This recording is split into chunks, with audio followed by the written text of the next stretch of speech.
Patriot Radio News Hour. Joe and Jason on this Monday. I hope you guys had a really good weekend. Enjoyed the weekend. As we get back to it, happy President's Day.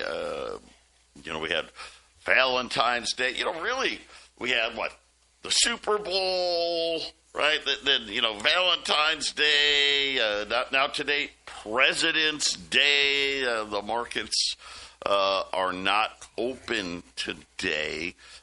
Gold and silver is trading, but the Wall Street markets are not open, so there's not a ton going on. But our toll-free number, 800-951-0592, the website at allamericangold.com.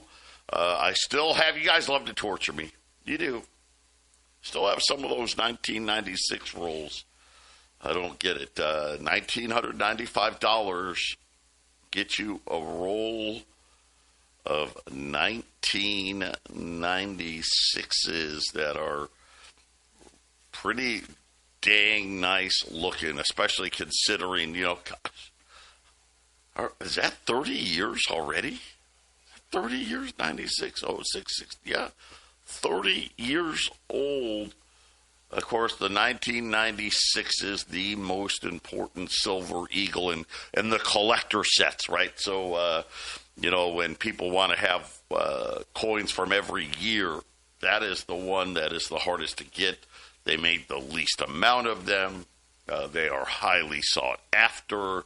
They're worth a boatload more than all the rest of them. Kind of get where we're at here. By the way, silver premiums up again. Just doesn't seem to stop. Added another $1 an ounce to the premiums on Silver Eagles. We still are out of 5-ounce silver bars.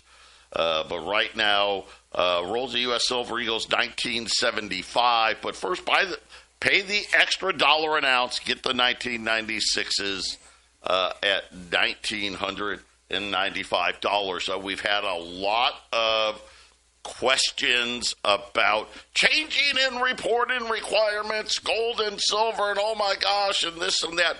I tried to explain it all to you, but coming up in the next segment, I'm going to have Lynette Zhang do it. So she must have gotten the same calls we did, so she put it out there. There's essentially been zero changes to anything when it comes to gold and silver. Doesn't mean that it won't change. Just hasn't been any.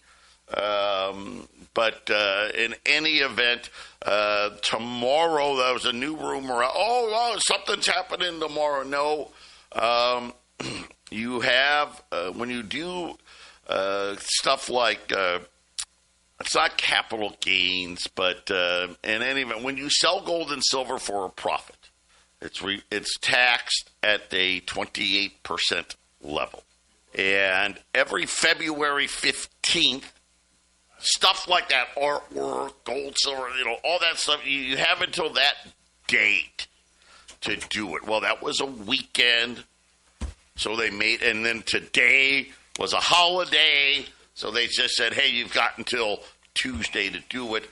But that's coming up next. It's very informative. Hopefully that will, make a lot of you feel better. And then, of course, KXXT coin. I know a lot of you guys have got a lot of questions. We all do. I don't have any new information over the weekend. There was an issue with the power, and particularly the power bill. Running these mines use a buttload of power. That payment has been made.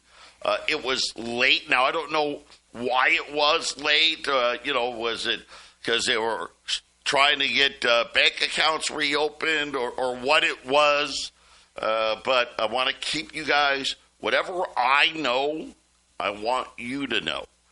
Have not heard any new information whatsoever over the weekend other than the power. The mine is running like it has been. It was down for a day. That was the reason why. I guess they got it handled. It's back up.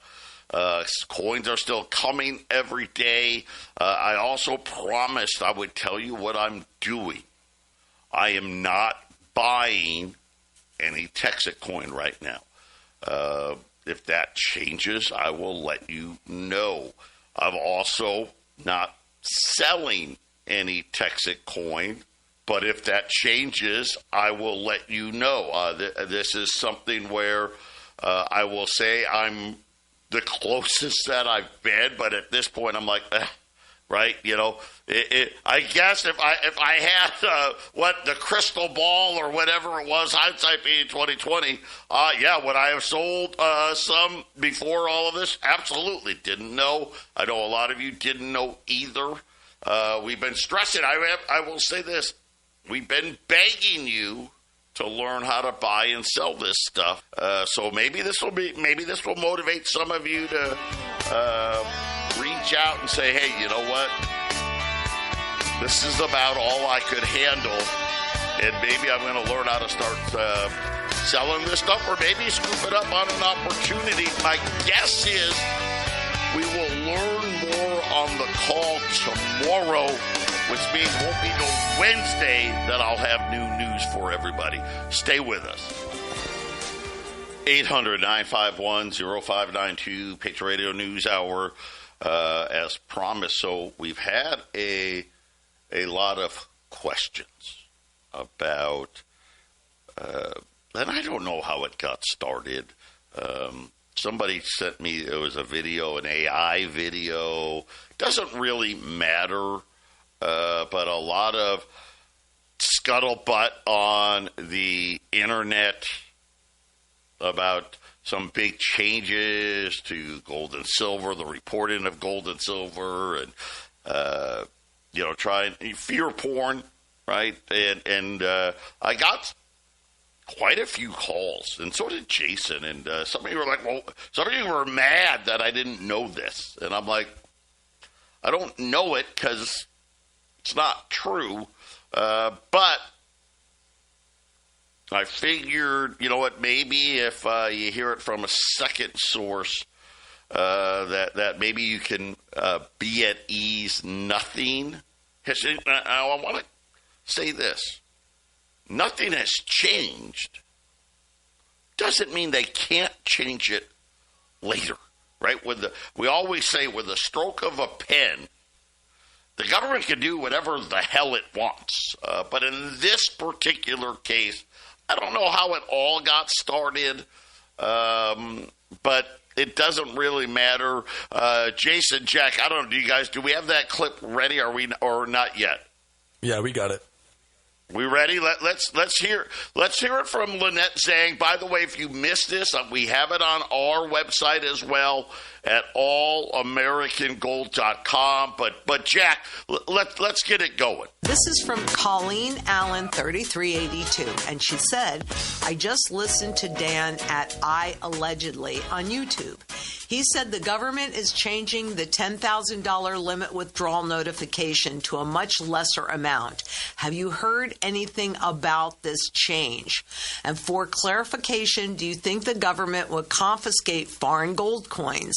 Do they have to be minted before a particular year to be safe?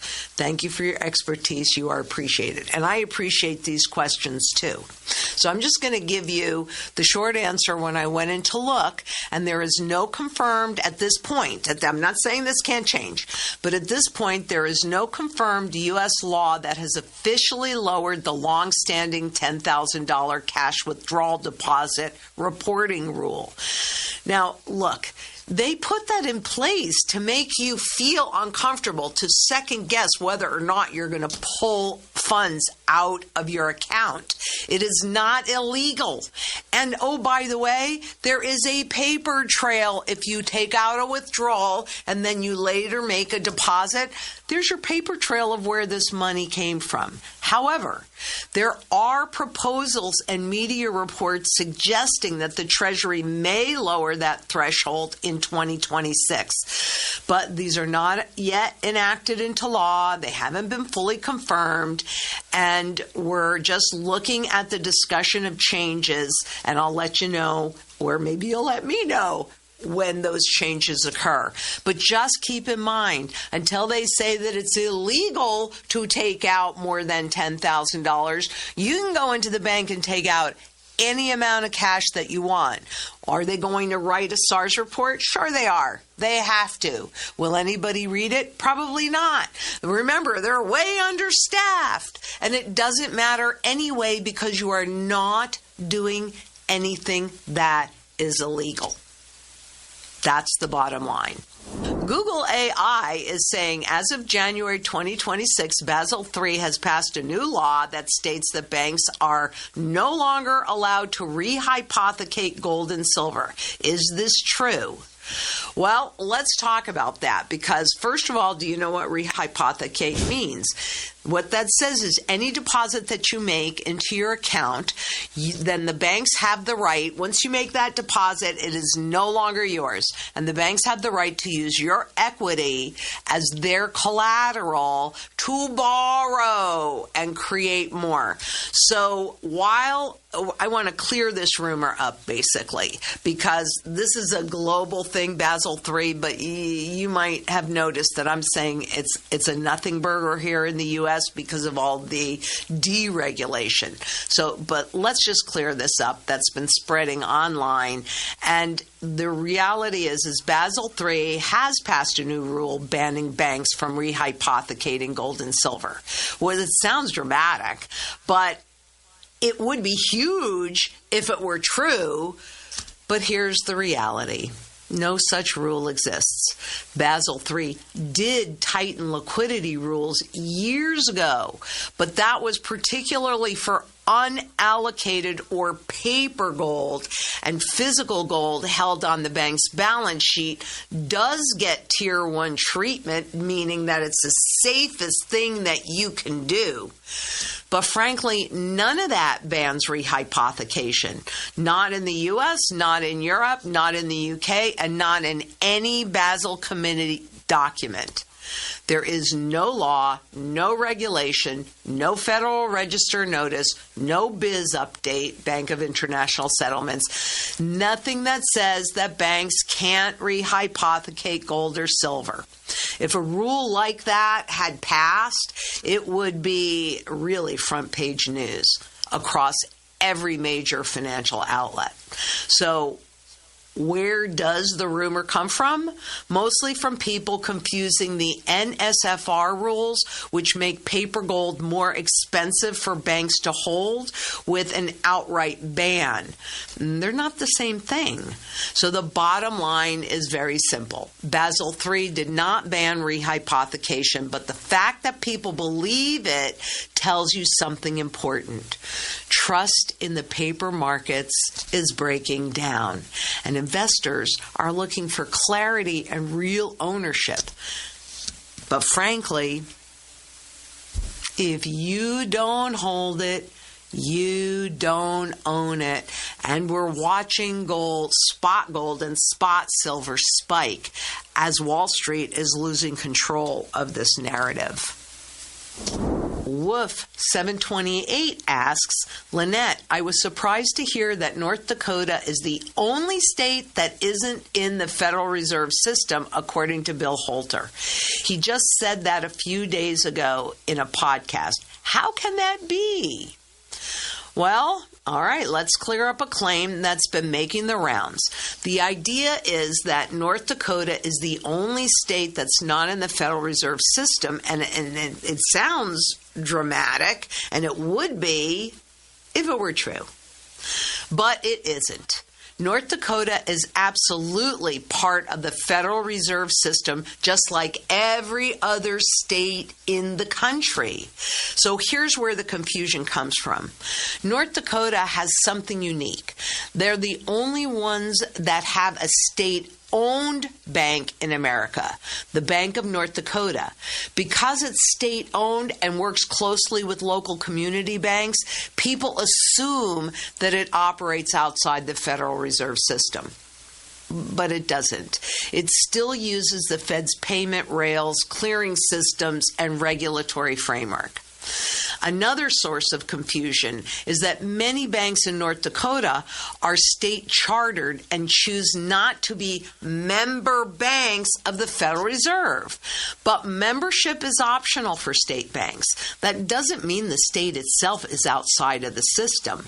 The Federal Reserve Bank of Minneapolis oversees the entire 9th District, and North Dakota is right in there. So the bottom line is this. North Dakota is fully inside the Federal Reserve System. The myth sounds exciting, but the facts are clear, and understanding the real structure matters because it shows just how deeply the Federal Reserve reaches into every single corner of the financial system.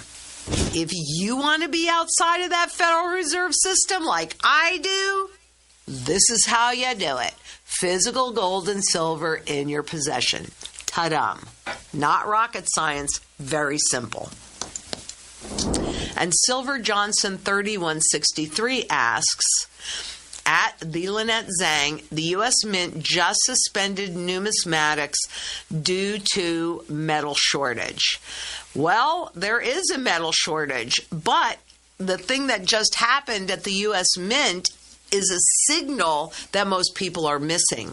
The Mint has suspended all silver numismatic products. They call it numismatic, but if you can hold it in an IRA, not so collectible. They just want to charge you more for it. But that is every collectible coin, every metal has been pulled from being on sale because of how quickly spot silver is moving.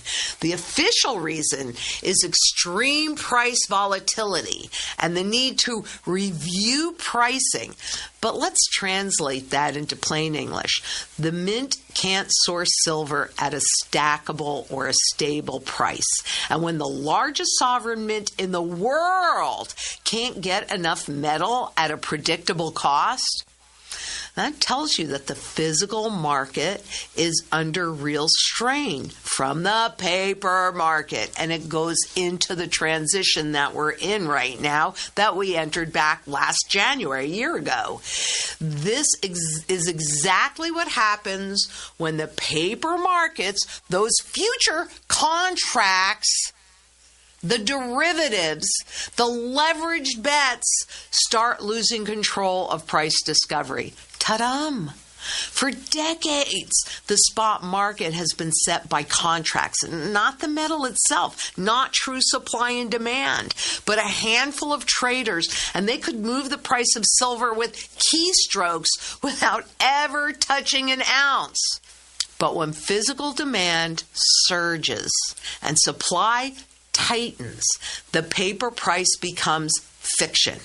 And the Mint doesn't buy contracts, it buys metal. And when the physical market refuses to cooperate with the paper price, the Mint has no choice but to stop selling. This is the moment when the real world pushes back. Thank goodness! I'm so glad it's here! This is when the physical market says, your paper price is too low. We can't get metal at that number. And that's when you know the center of gravity is shifting, that we are having a structural shift in how we get good price discovery. We saw this in 2008, 2011, 2020, and again in 2022. But this time, the pressure is stronger. Industrial demand is rising. Investment demand is rising. And above-ground inventories are shrinking. The paper market can pretend for only so long. But the physical market, well, That eventually forces repricing. So the mint suspension isn't just simply a supply issue. It's a flashing red light that the physical market is starting to guide price discovery. Ta-da! We've been talking about this for a year. And once physical leads, the paper market follows violently. That's why owning the real metal, that's why holding it in your possession matters.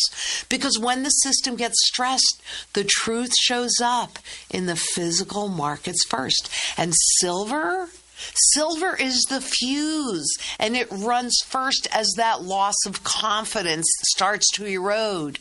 But gold is the anchor. And remember, silver gets used up. Gold does not. That's why it's the anchor, because it meets all the criteria to be a sound money.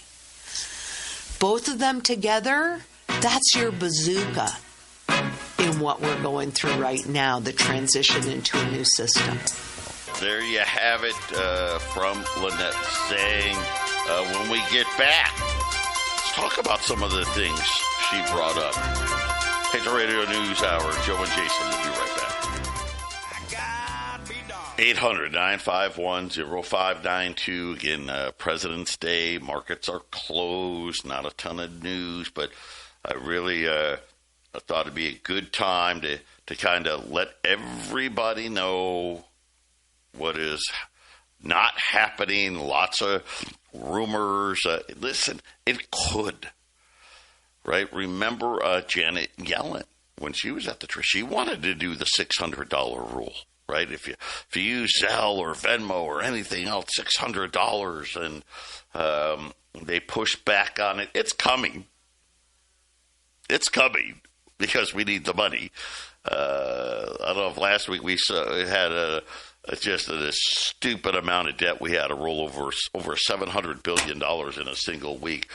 But one of the things that she brought up at the end, very, very important, because we're seeing pretty much all the mints around the world all of a sudden taking silver off the table. We're seeing huge premiums. Matter of fact, as of this morning, it is the second largest premium on silver of all time. So the U.S. Mint first in their, what I'll call their specialty products, their proofs. They'll do commemoratives and any of these other special things that the Mint likes to produce. They've stopped all of it. The reason they've stopped it all is because the paper price, right now the paper price of silver, as an example, is almost, $76.50 right now. And the Mint's like, we can't buy silver for $76.50. See, no offense, but buying paper silver doesn't allow us to actually make silver coins. Buying paper gold doesn't actually allow us to make gold coins. And what we're seeing right now is the physical markets are saying, we don't care. I don't care what the paper price is. Don't care. Here's what the physical price is. And right now, now we've talked a lot about this overseas. Oh my gosh, in China and India, silver was $132. Right? When here the paper price was like $100. Right now here in the U.S., the paper price versus the physical price, Jason, we're looking at almost $12 higher on the physical price than the paper price. So I'm sitting there telling you, hey, silver's $76.50 if you want it in paper. If you actually want it in physical, it's almost $90. Yeah, well, and we saw when silver came back dramatically over a 1 week time period, the premiums came up and made up a lot of the ground. So there's, it is a little cheaper than the highs, but the price continues to be strong. The premiums are high. If it was a real sell-off physically, the prices would come down, the premiums would stay low, and we'd probably still see some downward pressure. And right now, what I've been seeing since it came down was sideways pressure. It's been kind of mid-70s, mid-80s ever since. Gold has been kind of just floating around $5,000. It's had sideways action. So this is actually really good, I think. I think we're in a really good place as far as those that have bought and are holding gold and silver. And it's now becoming a little bit of a hey, wake up, this might be a really good time to buy, because if this thing's, it's like the train stopped, right? We had a train that was out of control going up, right, with silver and with gold. It finally found a station to stop at, right? That's what I see. But once this thing starts getting some motion going again and starts moving, great time to buy, Joe. It's a great time to buy. Well, and again, you heard Lynette Zhang talk about price discovery, right? That's what these markets are supposed to do. Yep. They're not working. No. And the biggest thing about this, and of course, think about the time she brought up, well, it didn't work during the financial crisis. And it was so funny, during the financial crisis, I remember going, oh my gosh, I was sitting there talking to Eric, can you believe these premiums? They want us to buy Silver Eagles for $4 over spot. Are you crazy? Of course, today, $4 over spot would be normal. That'd be okay, not bad. Then they said COVID. Oh, it stopped working during COVID. Of course, silver hit the high. That's the all-time high. Premiums were, I think they peaked out, and maybe Jason, I don't know if you remember, was it $14 or $16 over? And you got to remember, at the time, silver was only $18, right? So it was almost double, right? Almost double what the spot price was. So today we're sitting here at like $12. So, and rising. And this always seems to be, they want to prevent the opportunity. Now, listen, this is a huge opportunity. It is. Like, listen, you can buy Silver Eagles for under $2,000. Heck, you can buy a roll of 1996s for less than $2,000 right now. But you got to understand, silver, forget about the paper markets. They're not allowing for real price discovery. If I said silver was $90, you guys would be running to buy Silver Eagles at $19.75. You'd be running to buy those 1996s at $19.95. See, it's an illusion. They want you to think, oh my gosh, well, that's not a good deal. Silver's only $76.50. Why do we have to pay almost $100 an ounce? Because silver is not $76.50. Right? Paper silver, I guess, is $76.50. I don't know, right? It won't last. It won't last, but I hope that cleared up a lot of misinformation for everybody. 800-951-0592. 800-951-0592. Patriot Radio News Hour. Joe and Jason, just to be clear, no changes to reporting requirements or anything like that. At least not yet. Will that happen? Probably someday. I would not. I wouldn't be shocked at all. But we'll wait and see if things change. But like right now, the biggest thing really is the news that we talked about on Friday, which is, according to multiple reports now, Kevin Warsh, who is getting ready to be nominated the new next head of the Fed. Remember, Jay Powell's term ends in May. And Scott Bessent have worked out a new inflation target. I guess that's what they call it. Remember, it was Ben Bernanke and Janet Yellen that brought us 2% after the financial crisis. And you know what's interesting? Notice how the last couple of times where the paper market and their price discovery was ruined. The financial crisis, right? Oh, okay.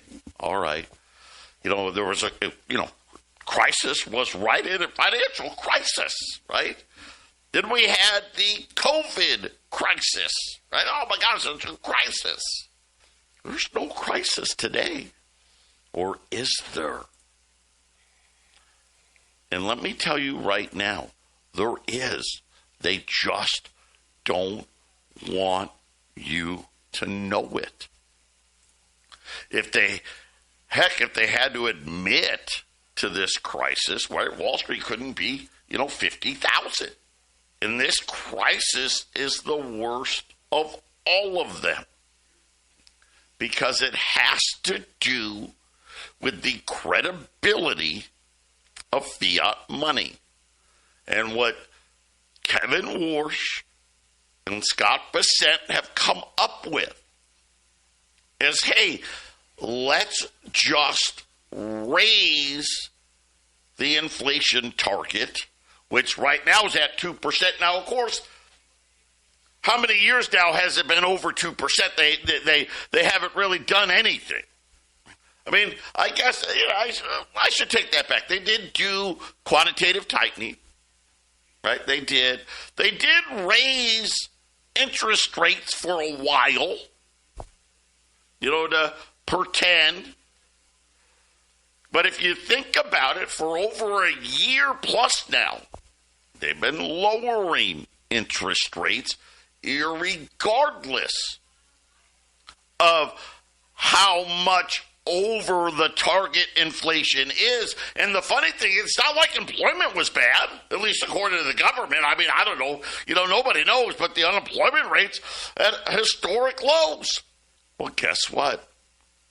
See, that's a problem because they know already, man, they have no idea the avalanche of money we're going to be spending. Look at tax returns. Tax returns right now, what is it? I think it's 11% bigger tax returns this year than they were at the same period a year ago. 11%. That's a lot more money.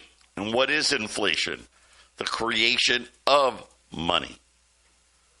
And so now they're saying, well, you know what? Inflation will be okay up to 3.5%. Not 2.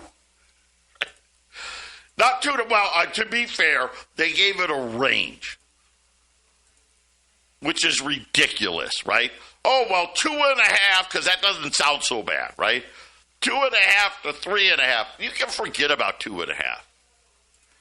What they're saying is it is totally going to be acceptable to keep cutting rates as long as inflation is under 3.5%. Well, they've told us this same nonsense in the financial crisis.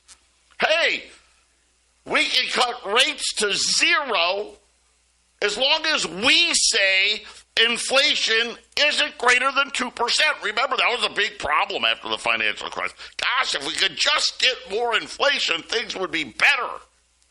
Guys, they are devaluing the crap out of fiat money.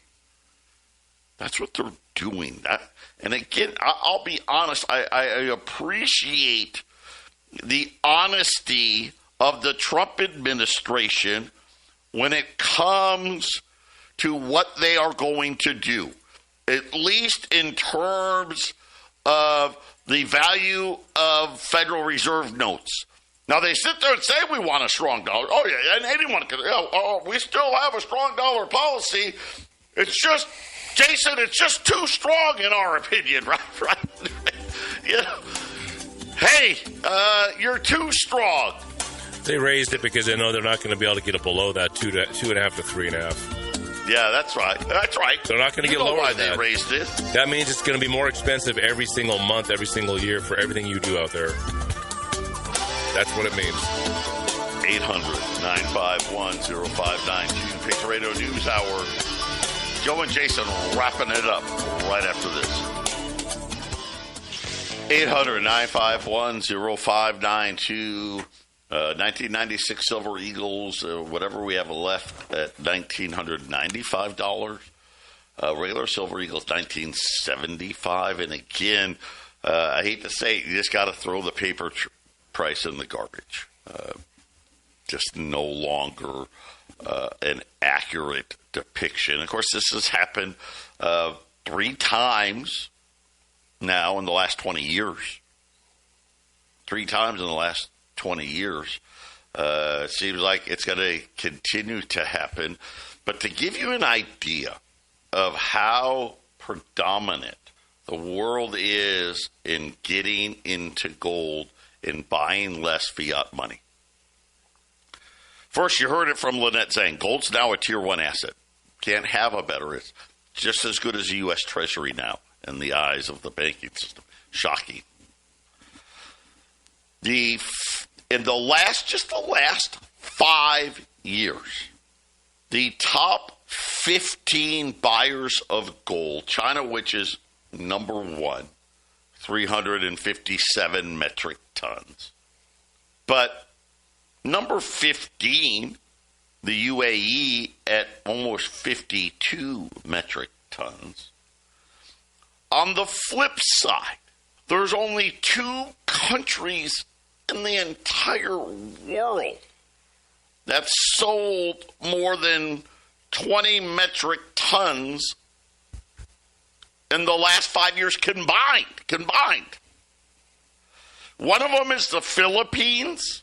They had a currency crisis there, so they sold 65 tons.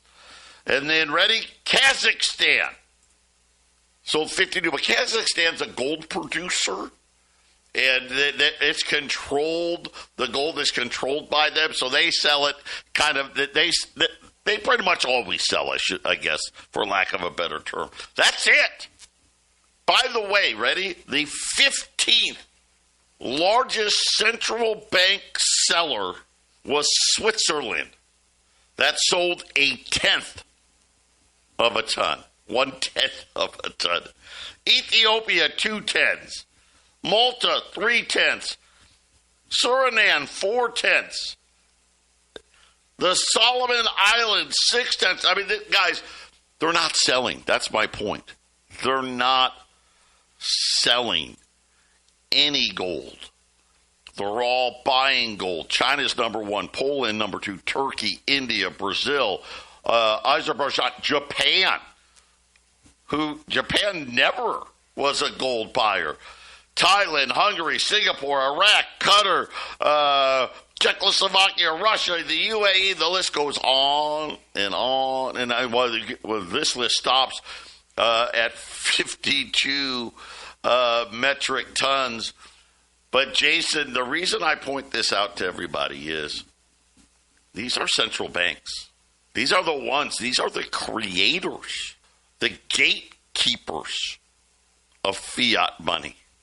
And they know. They just don't want the rest of the world to know. And now, to hide it, I know, let's just not give them price discovery, so maybe they'll stop buying it. It's not going to work.